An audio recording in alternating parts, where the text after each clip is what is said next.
Hi everyone. Today I'm going to be working through a yellow birch piece of wood that I got out of a backyard of a friend's house. It did sit for a while and dried out, so it did check a little bit. I had some protective coating on it, but yellow birch seems to like to split a bit. So I decided to split the piece into two halves so that I can make two different bowls out of it. So I do have a second video that I'm working on that will show the second piece. The first thing I did was just mark the center for a worm screw. Now, I said previously that I didn't really like working with worm screws, but I thought in this case I might go ahead and try to, give it a chance, I suppose, since this was a relatively easy wood to work with.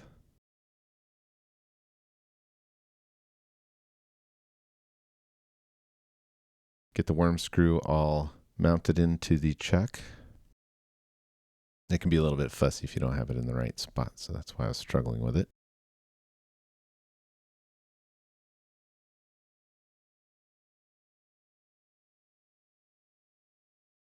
Turn it onto the worm screw, get it nice and tight.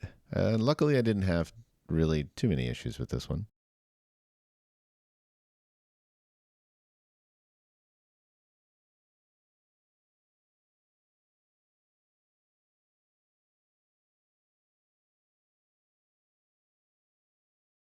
Get it lined up and make sure that the wood's not hitting the rest.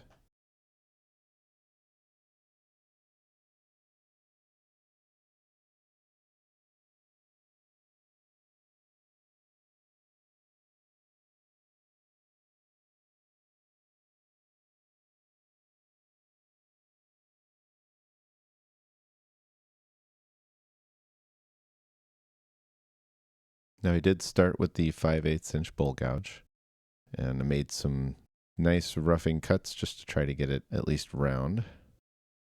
I decided to go ahead and just work with it square this time around, just to knock it out.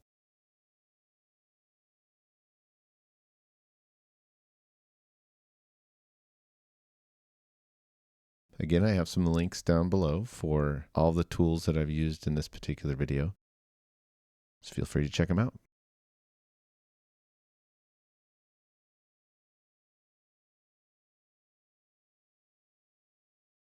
Little by little, you can see that it's starting to take shape.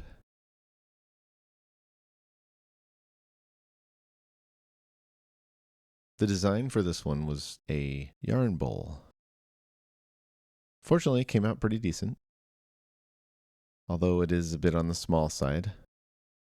This is sort of my first attempt at a yarn bowl. They should be of decent size so that they can hold a good cake of yarn without sliding out when you use it. I did decide on a tenon instead of a mortise.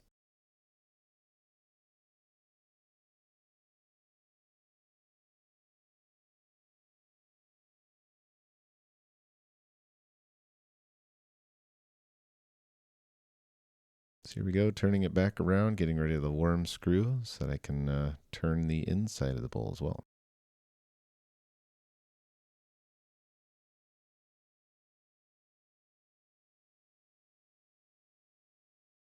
Get it all mounted up and then put the tailstock in to hold it in place so that it doesn't mess up while doing the outside. If you're into films, you'll probably understand that that's a bit of foreshadow.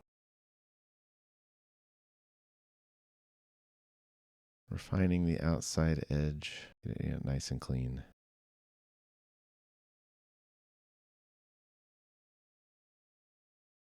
Then working on the interior, starting to get this cut down. And of course, wouldn't you know it popped right out of the chuck. Now, as you can see at the bottom where the tenon is, the wood was a bit brittle there. Sometimes when you're working with raw wood, you really kind of just don't know what the condition of the wood is going to be until you really cut into it. And in this case, the tenon had kind of chipped a little bit when I tightened it down. I had no idea it had happened. So naturally, it's just one of those things you can't really control until the moment happens. But, trying to be safe, nothing else. So I went ahead and remounted it back up and tried to make sure that it was actually connected well this time.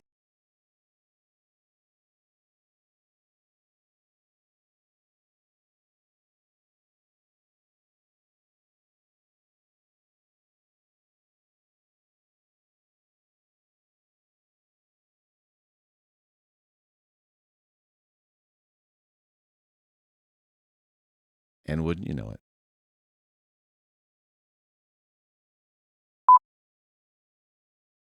all right, so what I did was I went ahead and took care of the tenon off camera. I actually ended up losing a little bit of height on the bowl because I had to recut the tenon almost entirely, get it past that chunk of bad wood. Again, this is just one of those lessons you learn as you're working with raw wood. Not all the wood is going to be stable enough to be able to use for a tenon or a mortise sometimes. I've had mortises completely blow out on me before, so it's just one of those things. It's the hazards of working with a spinning piece of material. So it was a good, fun experience, but it always kind of makes you a bit nervous when you're working on it. Is the wood gonna hold? Is it gonna do what I want it to? So having gotten past that, I did work on the interior of the bowl, going through the normal routine of cutting little ledges so that the bowl gouge doesn't catch and slide all over the place.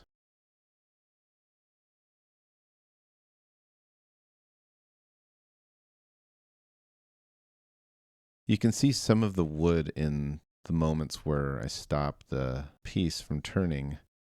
There's little light spots in the wood. That indicates a little bit of decay in the wood that really is not preferable, and it makes the wood a little bit softer. So the wood was probably a little bit more, I don't know, broken down than it should have been for this, but it ended up working out kind of in my favor, so I was able to get past that. It does have a mild amount of spalting, not exactly intentional. I ended up having it with another piece of wood that did have some spalting, and I think it influenced the wood.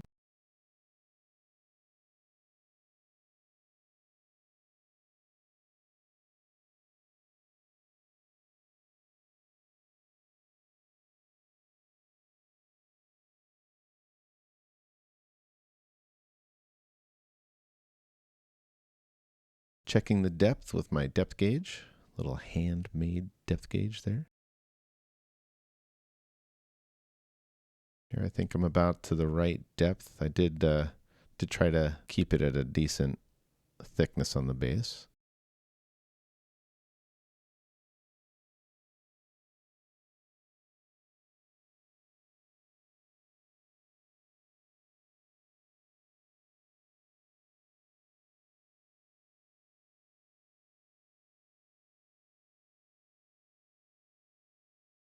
I'm now working with the interior wall. I decided to use a nice carbide tip for this. I went with a straight carbide sharp edge as opposed to a negative rake. The sharp edge did a pretty good job. I've got a couple different sets of carbide tools. This is a nice cheap handled set. Got it on Amazon. Again, links below if you're interested. There's a bunch of these different types of sets, so you don't necessarily go with any one. They all tend to work pretty well. The real magic is in the actual carbide tip itself, and I have to say this particular group of carbide tips work really well for this.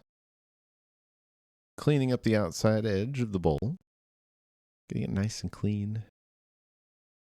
This is another technique with a bowl gouge where you can use the edge of the swept back portion of the grind to scrape the side of the wood.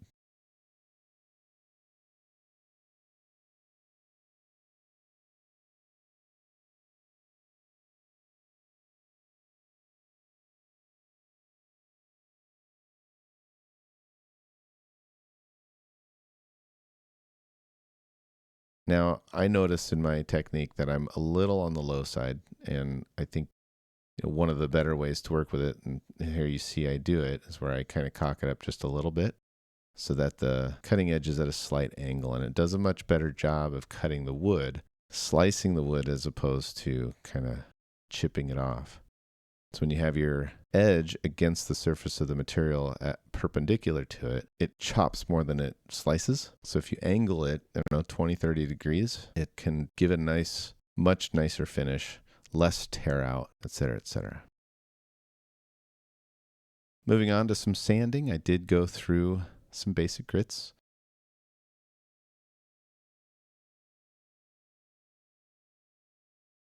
Now, because yellow birch is a bit on the soft side, I did stay down in the range of 400, 320 to 400 grit. I wasn't looking to go super, super polished with this. I did use some 80 grit just to make sure that I got rid of any additional tear out that might have been there. Again, improvement in technique. Once I get a bit more seasoned with some of the techniques, I'm sure some of the issues that I have with tear out and that sort of thing will be diminished. All about learning. Sometimes it's the position of the tool, sometimes it's the weight of your hand and how much pressure you're putting into the tool. A good sharp tool is exceedingly important, so highly recommend if you are learning how to wood turn, that definitely learn how to sharpen your tools. That is a critical function I am finding has really made a big difference with the way that I work with turning wood.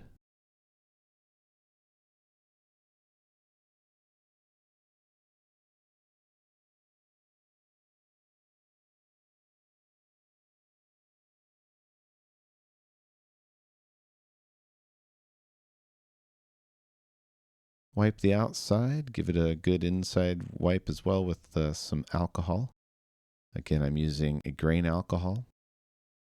I prefer grain that way in case I decide to turn a piece for food, that I want to make sure that there's no harmful chemicals left over. Now, this is obviously not going to be used for food. This will be used for yarn, so I did a different finish on this particular bowl.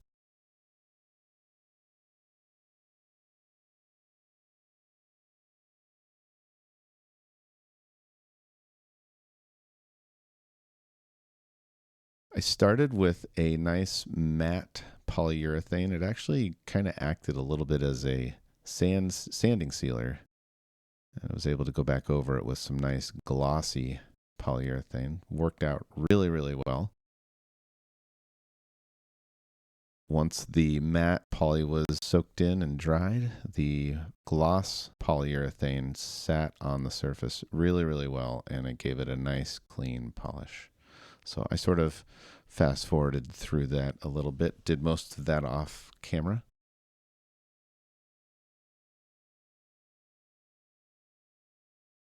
But I gave it a nice, full, rich coat just to get it primed up. With a yarn bowl, you want it kind of slick on the interior so that the yarn doesn't catch on any sort of cracks or lifted pieces of wood. So my goal here was to try to make it very smooth with the polyurethane. Get it as clean on the inside as I could so that the yarn didn't snag when it's used.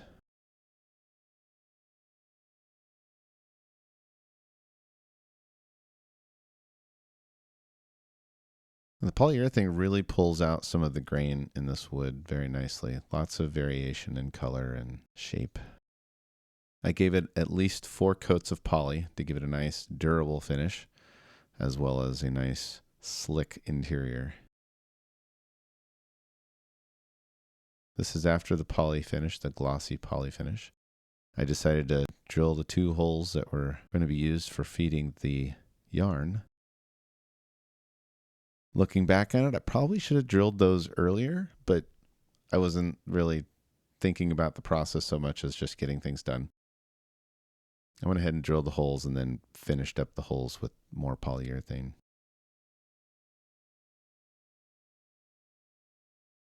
This was a 5/16 bit. I decided to go with just a little over 1/4 inch. Seemed to be about the right size in terms of proportion with the actual bowl itself.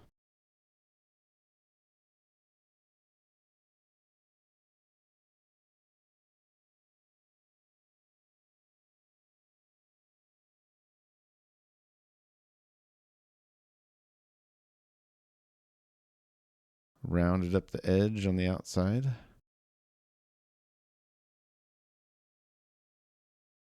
And then sanded it up. Get the edge all looking nice and smooth and clean.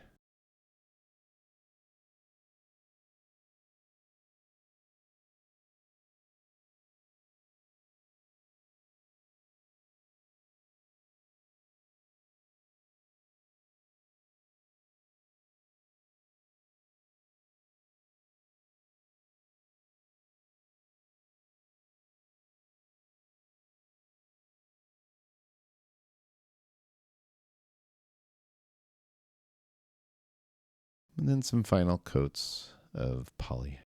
Making sure to get the inside of the holes. Since I had missed those previously, I mean, drilling after you finish is probably not ideal, but it got the job done.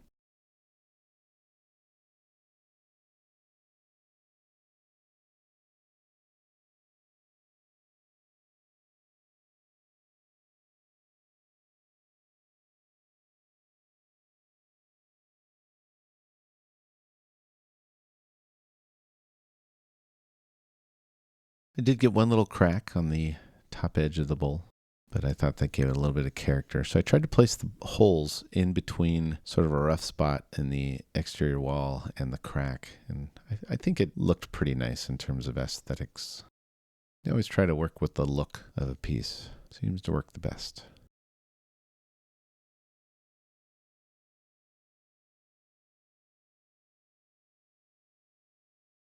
Now I'm using a lint-free cloth for this. Sometimes you can get a slightly better finish with different types of materials that you use. Now this is a self-leveling gloss polyurethane.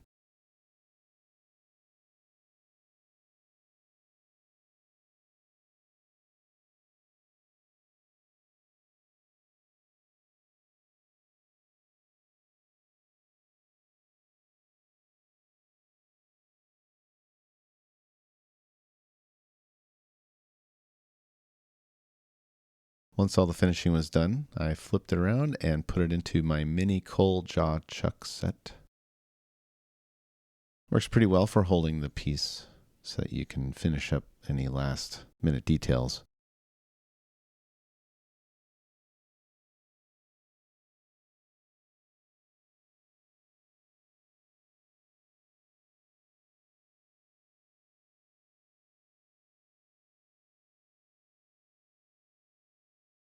I prefer to give the bottom of it just a slight bit of a foot.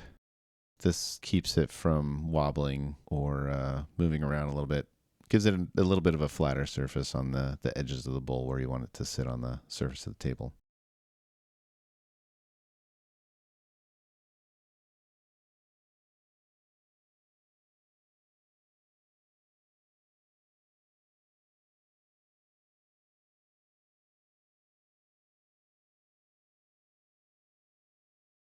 It's a little bit of an inset, just enough that I could then brand it, sand it and brand it with my brass branding iron. Now this one is one that I have to heat up with a torch. So here I am just getting it started with the torch. I do most of the heating off camera because it takes a good couple, 3 minutes. So once it's up to temperature, run it right into the wood. Let it burn. Final sanding. And then I went ahead and finished up the bottom the same way I did the rest of the bowl with some poly.